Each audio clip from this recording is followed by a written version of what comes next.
एक बार एक बहुत बड़ा नेता एक साधु से छोटे से आश्रम में मिलने गया। वह साधु के बारे में बहुत सुना था, तो उसके मन में आया कि मैं एक बार जा करके देखता हूँ कि लोग उसकी इतनी तारीफ क्यों करते हैं। जब वह उस आश्रम में गया तो वहाँ पर एक छोटा सा कमरा था, जहाँ पर एक कालीन बिछा हुआ था। वहाँ पर कुछ लोग नीचे बैठे हुए थे और साधु जी सामने बैठे हुए थे। सब कुछ सवाल जवाब चल रहा था।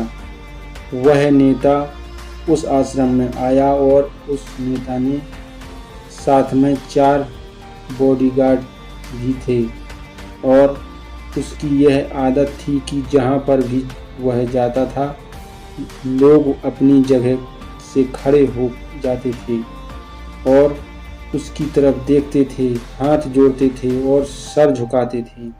लेकिन यहाँ पर ऐसा कुछ भी नहीं हुआ। साधु व्यस्त होने के कारण उसकी तरफ देखा तक नहीं। तभी नेता को लगा कि यह मेरी बेइज्जती, और वह इस बात से गुस्सा हो गया। नेता ने थोड़ा गुस्सा से साधु की बात को बीच में काटते हुए कहा कि मैं आपसे कुछ कहना चाहता हूँ। साधु ने उसकी तरफ देखा और बोला, आप थोड़ी देर रुकिए, पहले मैं इनके सवाल का जवाब दे दूँ, उसके बाद मैं आपसे बात करूँगा। तब आप अगर चाहें तो आप बैठ सकते हैं। बस साधु का इतना कहने की ही देरी थी, नेता का चेहरा गुस्सा से लाल हो गया और फिर उसने अपना गुस्सा सारा उस साधु पर निकाल दिया।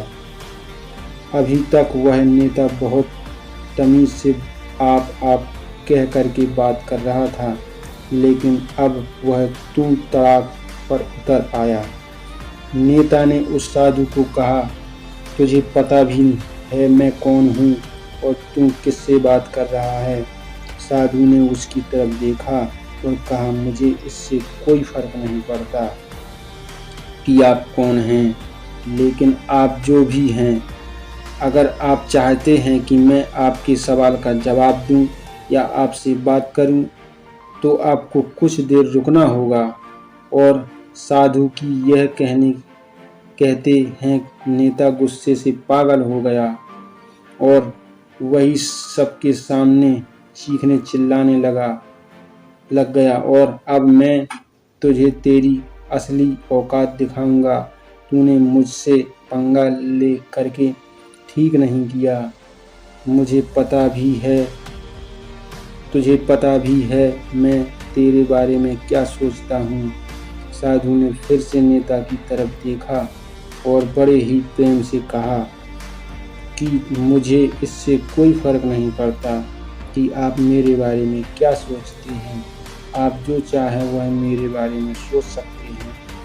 फिर नेता ने उससे कहा कि तू चाहे सुनना चाहता है या नहीं, लेकिन मैं तुझे यही सबके सामने बताऊंगा कि तेरे बारे में क्या सोचता हूँ। तू कोई साधु नहीं है, तू एक बहुत ही घटिया इंसान है।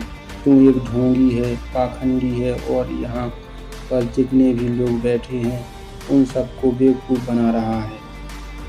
तेरा बस एक ही मकसद है, इन लोगों की जेब में जितना भी पैसा है वह सब तेरे पास में आ जाए। तुम अब अपने फ़ायदे के लिए इन लोगों का इस्तेमाल कर रहा है और अब मैं तुझे नहीं छोड़ने वाला हूँ। पूरी दुनिया के सामने तेरा पर्दाफाश करके रखूँगा। लेकिन उसके इतना बोलने के बाद भी हल्की सी मुस्कान उस साधु के चेहरे पर बनी ही रही। यह देखकर वह और भी तिलमिला गया और उसने कहा, अब बहुत हो गया, अब मैं यहाँ 1 मिनट भी नहीं रुकने वाला। लेकिन अभी भी तेरे पास मौका है। अगर मुझसे माफ़ी मांगनी है या मुझसे कुछ कहना है तो कह सकते हो। इतना सब होने के बाद भी साधु के चेहरे पर एक मुस्कान थी और वह बिल्कुल शांत था। और फिर उन्होंने अपनी आंखें बंद कर लीं और फिर साधु ने अपनी आंखें खोली, हाथ जोड़े और कहा कि मुझे आपसे कोई गिला नहीं, शिकवा नहीं, कोई आपके लिए मेरे मन में कोई भी गलत ख्याल नहीं है। जो भी मेरे बारे में आपने कहा वह आपकी अपनी सोच थी, तो मुझे आप में कोई भी बुराई नज़र नहीं आती है। मुझे आप बहुत ही भले इंसान लग रहे हैं। और साधु के इतने कहते ही नेताजी का दिमाग सातवें आसमान पर पहुंच गया। उसके चेहरे पर एक अजीब सी खुशी थी, क्योंकि उस साधु ने वही कहा जो बाकी सब लोग उस नेता को कहते हैं। और वह खुशी खुशी उस आश्रम से अपने घर की तरफ चला गया और जा कर के अपने पिताजी के साथ में बैठ गया। उसके पिताजी ध्यान में थे। उन्होंने पूरी जिंदगी सिर्फ लोगों की सेवा करी और बदले में कुछ भी उम्मीद नहीं किया। तो थोड़ी देर बाद जब उन्होंने अपनी आंखें खोली और देखा अपने बेटे को अपने साथ बैठे हुए, तो उनके बेटे के चेहरे पर आज एक अजीब सी खुशी थी जो आज से पहले उन्होंने कभी नहीं देखी थी। फिर उसने एक एक करके सब कुछ बताया कि आज क्या हुआ, किस तरह से वह आश्रम गया और वहाँ पर क्या हुआ, उसने क्या कहा और साधु जी ने क्या कहा। जब उसके पिताजी ने पूरी बात सुनी तो थोड़ा सा मुस्कुराए और अपने बेटे को देख करके बोले कि उन्होंने तुम्हारी तारीफ नहीं करी, क्योंकि उन्होंने वह नहीं कहा कि जो तुम हो, उन्होंने वह कहा कि जो वह खुद हैं। और तुमने जो भी कुछ उनको कहा वो नहीं कहा कि जो वो हैं, बल्कि तुमने वह कहा जो तुम खुद हो। यही बात वेदों में भी कही गई है, यथा दृष्टि तथा सृष्टि। यदि दुनिया तुम्हें वैसी नहीं दिखती जैसी यह दुनिया है, यह दुनिया वैसी दिखती है तुम्हें जैसी तुम खुद हो। जिसकी नज़र जैसी है उसके लिए यह दुनिया वैसी है।